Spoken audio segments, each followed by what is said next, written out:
Hello friends, তো আজকের ভিডিওতে আমরা দেখবো যে সামনে টেট পরীক্ষা আসতে চলেছে। তো এর এডমিট কার্ড কিভাবে আমরা ডাউনলোড করব। তার জন্য কি করতে, গুগল ক্রোম ব্রাউজার এসে এখানে text TET TET exam admit card download লিখে সার্চ করলে এরকম, তো এইভাবে যে প্রথম লিঙ্কটা আসবে সেই লিঙ্কে ক্লিক করলে এখানে দেখতে পাবো যে ডিসেম্বরের 24 তারিখে এই টেট পরীক্ষাটা হচ্ছে। তো এখান থেকে আমরা যদি এখানে যে চেক ডাউনলোড লিঙ্ক, তো এখানে যদি আমরা কোথাও খুঁজি তাহলে কিন্তু ডাউনলোড লিঙ্কটা আমাদের খুঁজতে কষ্ট হবে, পাওয়াটা মুশকিল হবে। তো তার জন্য আমরা একটা নতুন ট্যাবে আসবো এবং ট্যাবে আসার পর আমরা এখানে সার্চ করব WB এই যে লেখা আছে দেখতে পাচ্ছ তোমরা ওয়েবসাইটটা।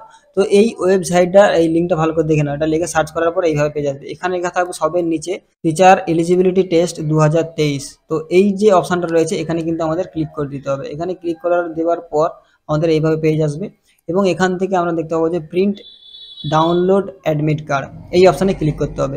এবার এখানে ক্লিক করার পর এখানে রেজিস্ট্রেশন নম্বর চাইবে। তো আমি আমার রেজিস্ট্রেশন নম্বরটা দিয়ে দিচ্ছি, তুমি তোমাদের রেজিস্ট্রেশন নম্বরটা দিয়ে দিবে। তো আমি আমার রেজিস্ট্রেশন নম্বরটা লেখার পরে এরপর নিচে লেখা আছে date of birth. Date of বার্থটা ক্যালেন্ডারের সাহায্যে এইভাবে লিখে দিতে হবে।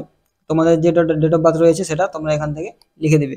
এবার লেখার পরে আমরা প্রিন্ট অ্যাডমিট কার্ড এখানে ক্লিক করব। অ্যাডমিট কার্ড প্রিন্ট ক্লিক করার পরে একটা প্রিন্টের জন্য অপশান আসবে, তো সেখান থেকে তোমরা প্রিন্ট আউট করে নিতে পারো, বা আমি এটা পিডিএফ সেভ করে রেখেছি, তোমরা পিডিএফ সেভও করে নিতে পারো।